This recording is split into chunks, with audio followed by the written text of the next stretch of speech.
Okay wheelers. So இன்னைக்கு நம்ம கூட பார்த்தீங்க அப்படின்னா another one ஹோண்டா ப்ராடக்ட் தான் நம்ம கூட இருந்துட்டு இருக்கு. Honda Activa all new 125. All நியூன்னு சொல்லலாமான்னு தெரியல, பட் நியூ 125 மாடல் தான் நம்ம கூட இங்கே இருந்துட்டு இருக்கு. ஸோ சமீபத்தில் நம்ம SP 125யோட புது மாடலை வந்து வீடியோ வந்து பதிவிட்டிருந்தோம். நிறைய பேர் கமெண்ட் செக்ஷனில் இதையும் அண்ட் யூனிகான் அப்டேட் ஆயிருக்கு ப்ரோ, அது 2 இடத்தோட வீடியோ பண்ணுங்கன்னு சொல்லியிருந்தீங்க. இப்போதைக்கு யூனிகான் வந்து ஷோரூம்க்குலாம் இன்னும் அவைலபிள் ஆகலைங்க. பட் ஆக்டிவா பார்த்தீங்க அப்படின்னா ஷோரூமுக்கு வர ஆரம்பிச்சாச்சு. பட் ஜனவரிக்கு அப்புறம் தான் இதோட ரிஜிஸ்ட்ரேஷன் எல்லாமே ஸ்டார்ட் ஆகும் அப்படின்னு நினைக்கிறேன். ஸோ இன்னைக்கு இந்த ஆக்டிவா 125ல பார்த்தீங்க அப்படின்னா என்னெல்லாம் புதுசாக வந்து கொடுத்துருக்காங்க அப்படிங்கிறத நான் உங்க கூட பகிர்ந்துக்க போகிறேன். வாங்க வீடியோக்குள்ளார போகலாம்.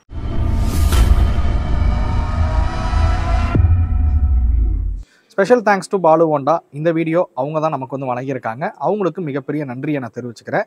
பாலு ஹோண்டா அண்ட் அக்ஷரா ஹோண்டாவோட காண்டாக்ட் நம்பர் உங்களுக்கு டிஸ்பிளேல கொடுத்துருக்கேன், மறக்காம உங்களை காண்டாக்ட் பண்ணுங்க. ஓகே வீலர்ஸ், நான் உங்களுக்காக 2 வண்டியுமே இங்கே ஆக்டிவா 125 வந்து கொண்டு வந்திருக்கேன். ஸோ நம்மள்ட்ட பழைய மாடலும் இருக்கு, புது மாடலும் இருக்குது. அதாவது 2024 மாடல் 2025 மாடல் ரெண்டுமே பார்த்தீங்க அப்படின்னா இங்கே இருக்குது. ஸோ இதை வச்சு உங்களுக்கு ஒப்பிட்டு காமிச்சா என்னென்ன மாற்றங்கள் பண்ணியிருக்காங்க அப்படிங்கிறது உங்களுக்கு டீட்டெயிலாக புரியுன்றதுக்காக தான் 2 வண்டியுமே வந்து கொண்டு வந்திருக்கேன். உங்களில் நிறைய பேருக்கு மேபி தெரியும்னு நினைக்கிறேன். நான் வந்து ஒரு ஆக்டிவா 125 யூசர் தான். என் ஒய்ஃப் ஆக்சுவலாக ஆக்டிவா 125 சேம் இதே கலர் தான் வந்து வச்சுருக்காங்க. அதான் அடிப்படையில் இந்த மாற்றங்கள்லாம் ஒர்த்தா இல்லையான்றதையும் நான் உங்களுக்கு வந்து ஷேர் பண்ணுறதாகவும் இருக்கேன். எனிவே ஃபஸ்ட்டு டிசைனில் இருந்து ஆரம்பிப்போம். டிசைனில் என்ன மாற்றங்கள் வந்து பண்ணியிருக்காங்க அப்படிங்கிறத பார்ப்போம். நீங்கள் அப்படியே க்ளோஸராக வந்தீங்க அப்படின்னா டிசைன் வந்து ஃபுல்லாக சிமிலராக பார்க்குறதுக்கு ஒரே மாதிரி இருந்தாலும் இந்த ஹெட்லைட்டை வந்து அந்த குரோம் ஃபினிஷில் வந்து சேஞ்ச் பண்ணியிருக்கிறத உங்களால் வந்து பார்க்க முடியும் அப்படின்னு நினைக்கிறேன். ஸோ இந்த ஹெட்லைட் பார்த்தீங்க அப்படின்னா இந்த இடம்லாம் வந்து குரோம் ஃபினிஷ் இருக்கிற மாதிரி வந்து கொடுத்துருக்காங்க. அதே மாதிரி ஹெட்லைட்டும் பார்த்தீங்க அப்படின்னா அந்த எல்இடி ஹெட்லைட்டும் வந்து அந்த சின்ன சேஞ்ச் பண்ணியிருக்காங்க. இதுக்கும் அதுக்கும் பார்த்தீங்கன்னா ஒரு டிஃப்ரென்ஸ் வந்து கண்டிப்பாக இருக்குது அப்படின்னே சொல்லுவேன். நீங்கள் இதில் இருக்கிற ஹெட்லைட்டுக்கும் அதோட ஹெட்லைட்டுக்கும் பார்க்கும்போது ஒரு வித்தியாசத்தை வந்து கண்டிப்பாக உணர முடியுது. பழைய மாடலில் எப்படி இருக்குன்னு கேட்டிங்கன்னா இந்த இடத்துல பார்த்தீங்க அப்படின்னா ஒரு வைசர் மாதிரியான ஒரு டிசைன் வந்து கொடுத்துருக்காங்க. ஸோ மேலே இந்த இடத்துல ஒரு வைசர் மாதிரியான டிசைன் கொடுத்துருக்காங்க. பட் இப்போ ஹெட்லைட்டோட டிசைனு அந்த கவுல் எல்லாமே வந்து சேஞ்ச் பண்ணியிருக்காங்க. அது பார்க்குறதுக்கு வந்து ஒரு சின்ன மாற்றத்தை நம்மளால் உணர முடியுது அப்படின்னு சொல்லுவேன். மித்தபடி ஃப்ரண்ட்டில் பார்த்தீங்க அப்படின்னா அதே அந்த குரோம் ஃபினிஷில் இருக்கிற மாதிரி தான் வந்து கொடுத்துருக்காங்க. மட்கார்ட்ஸ்லாம் பார்த்தீங்கன்னா 2 வண்டியிலையுமே வந்து மெட்டலில் இருக்கக்கூடிய மட்கார்ட்ஸ் தான் வந்து பயன்படுத்தியிருக்காங்க. ஸோ இங்கே இருக்கக்கூடிய அந்த இண்டிகேட்டர்ஸ் எல்லாமே பார்த்தீங்க அப்படின்னா நம்ம பழைய ஜென்ரேஷனில் பார்த்தா மாதிரியே தான் இருக்குது. அது பெரிய சேஞ்சஸ் அப்படிங்கிறது கொண்டு வரல அப்படின்னே சொல்லுவேன். ஸோ அடுத்ததாக என்ன மாற்றம் வந்து பண்ணியிருக்காங்க அப்படின்னு கேட்டிங்கன்னா நீங்கள் இங்கிட்டு வந்து பார்த்தா தெரியும் அப்படின்னு நினைக்கிறேன். ஸோ ஓல்டு ஆக்டிவா 125ல இந்த இடத்துல அந்த குரோமில் இருக்கிற ஃபினிஷ் வந்து பண்ணியிருக்காங்க. ஸோ இதை அப்படியே பார்த்தீங்கன்னா கொஞ்சம் சென்டருக்கு வந்து மாற்றிருக்காங்க அப்படின்னு சொல்லலாம். ஸோ ஆக்டிவா அப்படின்னு போட்டு 125 போட்டு அது பிளாக்ல இருக்கிற மாதிரி வந்து சென்டரில் இருக்கிற மாதிரி வந்து கொடுத்துருக்காங்க. ஸோ பட் இந்த இடத்துல ஒரு மேஜராக காம்ப்ரமைஸ் வந்து பண்ணியிருக்கிறத நம்மளால் பார்க்க முடியுது. பழைய 125 கேட்கும்னு நினைக்கிறேன். ஸோ சைட் பேனல் வந்து மெட்டலில் கொடுத்துருக்காங்க. பட் புது 125ல ஃபைபரில் இருக்குது. ஸோ இந்த சைடில் இருக்க பேனல் பார்த்தீங்கன்னா இப்போ ஃபைபருக்கு வந்து மாற்றிருக்காங்க. மேபி இதனால் ஒரு அட்வான்டேஜ் என்னன்னு கேட்டிங்கன்னா வெயிட் கண்டிப்பாக வந்து குறைஞ்சிருக்கும். பட் இதோட ப்ரௌச்சர் இன்னும் ரிலீஸ் ஆகாதனால என்னால் எவ்வளோ வெயிட் குறைஞ்சிருக்குன்றதை இப்போ சொல்ல முடியல. நான் டிஸ்கிரிப்ஷனில் அப்டேட் பண்ணி வைக்கிறேன் இதோட வெயிட் எவ்வளோ குறைஞ்சிருக்கு அப்படிங்கிறத. பட் கண்டிப்பாக வெயிட் குறைஞ்சிருக்கிறது ஒரு பாசிட்டிவ் சைடு இருந்தாலும் பட் ஆக்டிவாக நிறைய பேர் ப்ரிஃபர் பண்ணுறதுக்கான ஒரு காரணம் அது கம்ப்ளீட்லி மெட்டல் பாடி அப்படிங்கிறது தான். பட் புது மாடலில் மெட்டலெல்லாம் கொஞ்சம் குறைச்சிட்டாங்க, எல்லாம் ஃபைபருக்கு வந்து மாற்றிட்டாங்க அப்படின்னு சொல்லலாம். ஸோ அடுத்ததாக இந்த வெஹிக்கிளில் பண்ணியிருக்கக்கூடிய மாற்றம் பார்த்தீங்க அப்படின்னா ஸோ இங்கே வந்து நீங்கள் பார்க்கலாம் இந்த சீட்டோட கலர்லாம் பார்த்தீங்க அப்படின்னா சேஞ்ச் ஆகிருக்குது. ஸோ ஆக்டிவாவில் இருக்கக்கூடிய அந்த சீட்டு வந்து பிளாக்ல வந்து இருக்குது. இது வந்து ஒரு விதமான பீச் கலர் சொல்லலாமா, ஒரு மாதிரி சாக்லேட் கலரில் வந்து மாறி இருக்குது அப்படின்னு சொல்லலாம் இந்த கலரை பொறுத்த வரைக்கும். ஸோ சீட்டாக இருக்கட்டும், இந்த இருக்கக்கூடிய பிளாஸ்டிக் பேனல்ஸ் எல்லாம் பார்த்தீங்க அப்படின்னா கலர் வந்து கம்ப்ளீட்டாக வந்து சேஞ்ச் பண்ணியிருக்காங்க அப்படின்னு சொல்லுவேன். ஸோ இது ஒரு மாற்றம் வந்து பண்ணியிருக்காங்க அப்படின்னு சொல்லலாம். இந்த சீட்டோட கலரிங்லாம் மாற்றிருக்கிறது. ஸோ அடுத்ததாக பண்ணியிருக்கக்கூடிய மேஜர் அப்டேட் ஸோ அது என்னன்னு கேட்டிங்கன்னா ஸோ இப்போ நீங்கள் ஆக்டிவா 125 வாங்குறீன்ற பட்சத்தில் உங்களுக்கு ஃப்ரண்ட் பாக்கெட்டுக்கு மேலேயே, அதாவது மொபைல் ஃபோன் பாட்டில் வைக்கிற அந்த பாக்கெட்டுக்கு மேலேயே பார்த்தீங்க அப்படின்னா டைப் சிக்கான சார்ஜிங் போர்ட்டும் வந்து கொடுத்துருக்காங்க. பழைய மாடலில் வந்து டைப் சிக்கான சார்ஜிங் போர்ட் வந்து கிடையாது.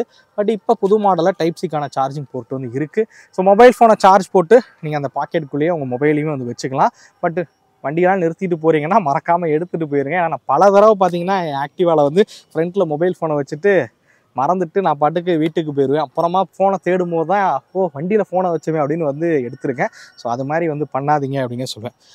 ஸோ இப்போ ஆக்டிவாக இந்த 2025ல் பண்ணியிருக்க மேஜரான மாற்றம் இதுதான். ஸோ இந்த மாற்றம் தான் வந்து ஒரு டாப் செல்லிங் பாயிண்ட் அப்படின்னு கூட சொல்லலாம் இப்போ ஆக்டிவாக வாங்குறவங்களுக்கு. அது என்ன அப்படின்னு கேட்டிங்கன்னா, ஸோ நீங்கள் இங்கே வந்து பார்க்கலாம், இங்கே வந்து ஒரு டிஎஃப்டி டிஸ்பிளே வந்து கொடுத்துருக்காங்க.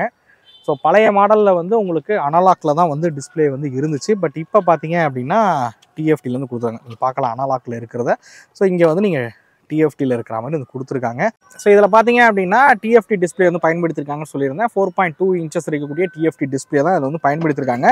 பட் இதில் வந்து பகல் நேரங்கள்லேயே பார்க்க ரொம்பவே தெளிவாக தெரியுது. ஆக்சுவலாக பார்க்குறது கொஞ்சம் குட்டியாக 4.2 தான் சின்னதாக இருக்குன்னு சொன்னாலும் பட் பகல் நேரங்களில் கிளியராக தெரிகிற மாதிரி கொடுத்துருக்காங்க. ஆர்பிஎம் மீட்டராக இருக்கட்டும், ஃபியூல் கேஜாக இருக்கட்டும், ஸ்பீடாக இருக்கட்டும், அதுமாதிரி டைம் எல்லாமே தெரியுது. இந்த சைடு ஒரு ஜாய்ஸ்டிக் மாதிரி கொடுத்துருக்கிறத பார்க்கலாம்.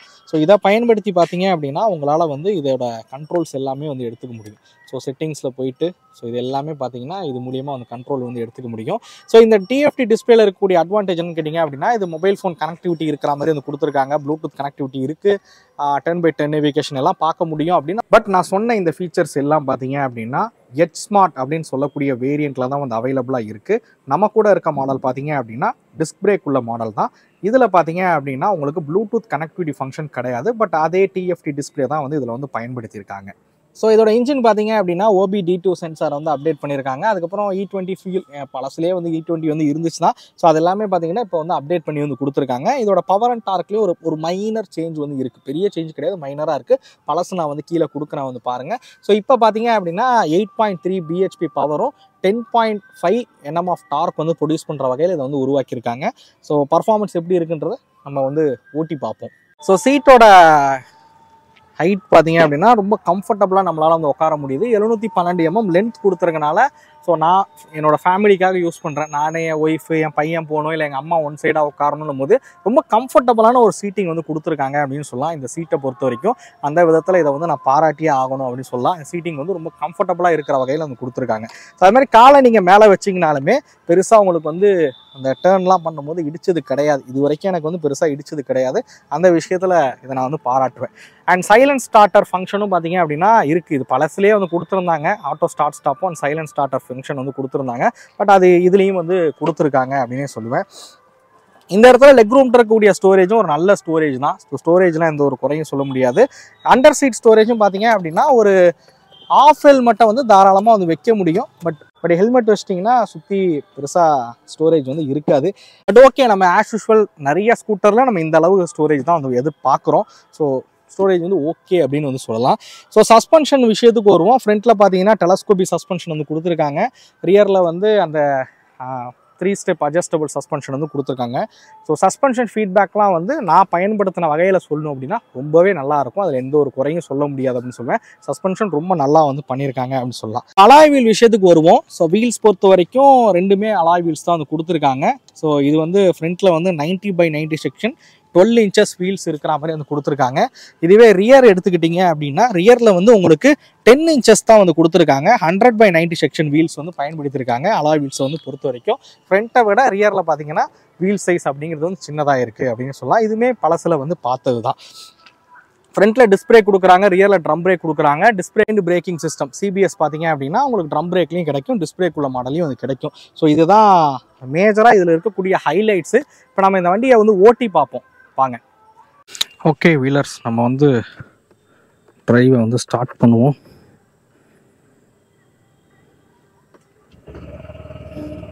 ஸோ இப்போ ஆக்சுவலாக டார்க் தீமுக்கு வந்து மாறிடுச்சு பார்க்கலாம். இதில் வந்து ஆட்டோமேட்டிக்காக வந்து இதோட தீம் வந்து மாறிக்கும். ஸோ நீங்கள் வந்து இப்போ பிளாக் கலரில் இருக்கிறத வந்து பார்க்க முடியும். நம்ம ஜஸ்ட் ஒரு சின்ன ரைடு வந்து போவோம். ஹெட்லைட்லாம் பார்த்தீங்கன்னா பழைய மாதிரி தான் இருக்குது. பட் ரொம்ப மேலே அடிக்குது. அது கொஞ்சம் கீழே அடிக்கிற மாதிரி அட்ஜஸ்ட் பண்ணால் பெட்டராக இருக்கும்னு நினைக்கிறேன். ஸோ அது நீங்கள் ஒன்றும் பிரச்சனை இல்லை. நீங்கள் கீழே ஒரு சின்ன ஸ்க்ரூ தான், அதை வச்சு நீங்கள் ஹெட்லைட்டை வந்து கீழே அடிக்கிற மாதிரி வந்து அட்ஜஸ்ட் பண்ணிக்கலாம். இன்ஜின் பார்த்தீங்கன்னா ஹோண்டா இன்ஜின்ஸ் எப்போவுமே வந்து ரொம்ப ரிஃபைன்டாக இருக்கும். சேம் அதே மாதிரி தான் வந்து இருக்குது. ரிஃபைன்மெண்ட் லெவல் வந்து ரொம்ப சூப்பராக வந்து இருக்குது.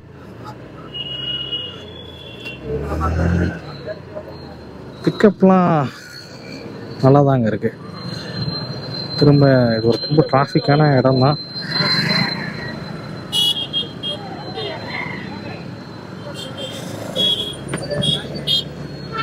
ஓகே, இப்போ நம்ம த்ராட்டில் பண்ணி பார்ப்போம்.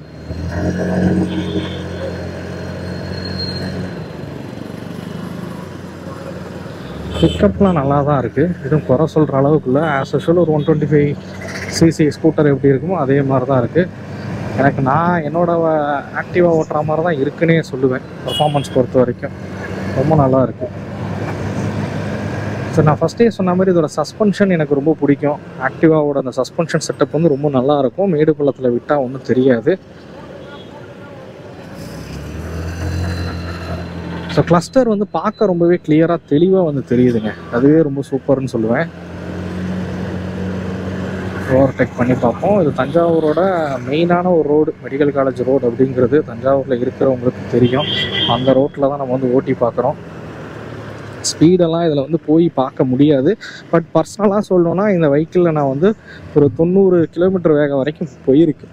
ஒரு 90 கிலோமீட்டர் ஸ்பீடு வரைக்கும் நீங்கள் வந்து போகலாம். 80ல் க்ரூஸ் பண்ணுற வரைக்குமே இந்த வண்டி ரொம்ப நல்லா தான் இருக்கும். வைப்ரேஷன்லாம் பார்த்திங்கன்னா எதுவுமே வந்து இருக்காது. பக்காவான ஒரு சிட்டிக்குள்ளே யூஸ் பண்ணக்கூடிய ஒரு 125cc ஸ்கூட்டர் அப்படின்னே சொல்லுவேன். முன்னாடியை விட இப்போ வந்து இந்த பேனலோட ஃபிட் அண்ட் ஃபினிஷ்லாம் கொஞ்சம் இம்ப்ரூவ் ஆகிருக்கு அப்படின்றத என்னால் பார்க்க முடியுது. ஏன்னா என் வெஹிக்கிளில் வந்து இந்த ஃப்ரண்ட்டில் இருக்கக்கூடிய இந்த பேனல்ஸ்லாம் வந்து கொஞ்சம் கேப் வந்து இருக்கும். பட் இதில் வந்து அந்த ஃபிட் அண்ட் ஃபினிஷ்லாம் வந்து நல்லாவே இம்ப்ரூவ் பண்ணியிருக்காங்க அப்படின்னு சொல்லலாம். நம்ம அப்படியே யூ டர்ன் பண்ணிடலாம். ஏன்னா யூஸ்வலாக இந்த ரைட் அண்ட் ஹேண்ட்லிங் அந்த மாதிரியான விஷயங்கள்லாம் நம்ம மித்த ஸ்கூட்டர்ஸில் வந்து டெஸ்ட் பண்ணுவோம். இதில் ஆட்டோ ஸ்டார்ட் வந்து கொடுத்துருக்காங்க. அதனால் வெஹிக்கிள் இப்போ வந்து ஆஃப் ஆகிடுச்சு. அகெயின் திரும்ப பிரேக் ஆக்சிலேட்டர் கொடுத்தோம் அப்படின்னா வெஹிக்கிள் வந்து ஸ்டார்ட் ஆகிடும். பட் எனக்கு இந்த